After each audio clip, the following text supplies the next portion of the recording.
শুরুতে ক্যামেরায় মুখ দেখাতে না চাইলেও এক পর্যায়ে কথা বলতে রাজি হলেন তিনি। জানালেন 46তম বিসিএস প্রিলি পরীক্ষার আগের রাতের বিস্তারিত।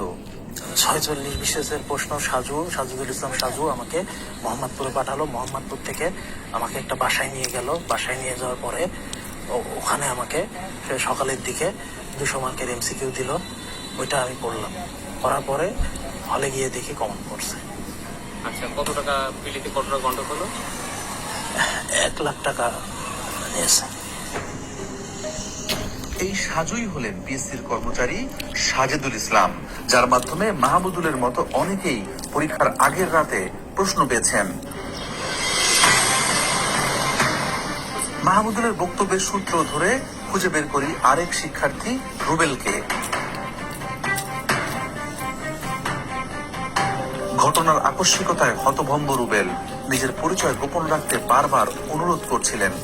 আপনি আমার এলাকার ভিডিওটা করেন না স্যার, আপনি আমার এলাকার আমি স্যার আমার এরকম ভিডিও করেন না স্যার, আমার সব করেন। কিন্তু আমরা ওই রাতের বিস্তারিত তার মুখেই জানতে চাই। মাহমুদুল ভাইয়ের মাধ্যমে ওইখান থেকে আমাকে নিয়ে গেছে আইডিবির সামনে। তো আইডিবি থেকে ওরা আবার গাড়িতে করে মোহাম্মদপুর নিয়ে গেছে। তো মোহাম্মদপুর নিয়ে যাওয়ার পরে রাত 9টা-10টার দিকে আমাদের কাছে কোশ্চেন পাঠিয়েছে। তো ওরা লোকজন ছিল, ওই কোশ্চেন দিয়ে আমাদের সারা রাত সলভ করেছে। তো তারপরে সকালে আমাদের ছেড়ে দিয়েছে। পরে বলে আমরা অ্যাডমিট কার্ড নিয়ে যার যার এক্সাম সেন্টারে চলে গেছি। পরে আমরা পরীক্ষার হলে ওই অ্যারাউন্ড 160 মতো কোশ্চেন কমন পাইছি বিসিএস এ। তার মানে সবগুলো সেটের প্রশ্নই পড়ানো হয়েছিল শিক্ষার্থীদের, যাতে যে কোনো সেট থেকে প্রশ্ন এলে উত্তর দিতে পারেন তারা। কতগুলো প্রশ্ন পড়েন? 1000+ 1100-1200 মতো স্যার। সব যেগুলো সেট হয় সব সেটই পড়াইছে স্যার ওখানে সেটমেন্ট কিছু লেখা ছিল না স্যার। আচ্ছা, কি হাতে লেখা ছিল না? না, প্রিন্ট করাই ছিল, বাট ওইখানেও জাস্ট খালি কোশ্চেন গুলো ছিল, আর কোনো কিছু ছিল না। আমার সাথে 2 লাখ টাকা কন্ট্রাক্ট ছিল, পরে আমাকে নিয়ে গেছিল। আমার রুল রুমে স্যার 8-9 জন স্যার। ওই বাসায় কতগুলো? ওই বাসায় স্যার 100 জনের মতো স্যার।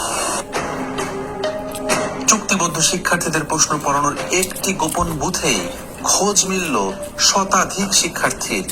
সে রাতে এমন কত বুথ স্থাপন করেছিল চক্রটি, তার সঠিক সংখ্যা আমাদের অজানা।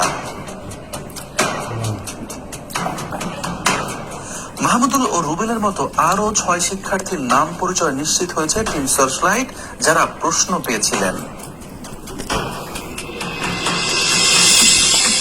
শুধু কি প্রিলির প্রশ্নই ফাঁস হয়? প্রিলিমিনারির 4 সেট তারা পাইতো, লিখিতরও 4 সেটই তারা পাইতো। ও পড়াশোনা সারা রাত পড়াশোনা করে সকালবেলা পরীক্ষা দিত। বিশেষ পরীক্ষার আগে, বিশেষ করে 33তম এবং 34তম বিশেষ পরীক্ষার আগে নোমান সিদ্দিকী ক্যান্ডিডেট জোগাড় করতেন। জোগাড় করে পরীক্ষার আগের রাতে একটি নির্দিষ্ট জায়গায় রাখতেন, মিরপুর 10 নম্বরে, যেটাকে বলতো বুথ। ওখানে সব ক্যান্ডিডেটকে জড়ো করে রাখতেন, 20-25 জনকে। রাত 1টা, 2টা কিংবা 3টার দিকে পিএসসির বহিষ্কৃত কর্মচারী খলিল এসে হাতে লেখা কাগজের প্রশ্ন দিয়ে যেতেন। আর সেই প্রশ্নগুলোই এই ক্যান্ডিডেটগুলো সারা রাত ধরে পড়াশোনা করে সকালবেলা পরীক্ষা দিত। মাহমুদুল ও রুবেলকেও আগামী অগাস্টে অনুষ্ঠিতব্য লিখিত পরীক্ষার প্রশ্ন সরবরাহের আশ্বাস দিয়েছিল চক্রটি। নজর দিতে হবে আসামিদের আদালতে দেওয়া জবানবন্দিতে। সেখানে 33তম বিসিএস এর প্রিলি এবং রিটেন পরীক্ষায় প্রশ্ন ফাঁসের মাধ্যমে বেশ কয়েকজনকে ক্যাডার বানানোর কথা স্বীকার করেছে চক্রটি। বিসিএস ছাড়াও আমাদের অনুসন্ধানে সহকারী রাজস্ব কর্মকর্তা, অডিটর, সহকারী থানা শিক্ষা কর্মকর্তা, সিনিয়র স্টাফ নার্স, পল্লী সঞ্চয় ব্যাংক, পররাষ্ট্র মন্ত্রণালয়ের সাইফার কর্মকর্তা, জুনিয়র ইন্সপেক্টর সহ 30টি নিয়োগ পরীক্ষায় প্রশ্ন ফাঁসের প্রমাণ মিলেছে। বিসিএস সহ বিভিন্ন পরীক্ষার প্রশ্নপত্র ফাঁস নিয়ে পিএসসির চেয়ারম্যানের মুখোমুখি আমরা।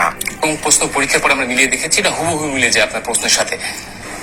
এই বিষয়ে এখনো মন্তব্য করার সময় আসেনি, কিন্তু আমার যদি আগে পেতাম আমরা, তাহলে আমরা পরীক্ষাটা সত্য বা মিথ্যা সেটা পরীক্ষা বন্ধ করতে পারতাম।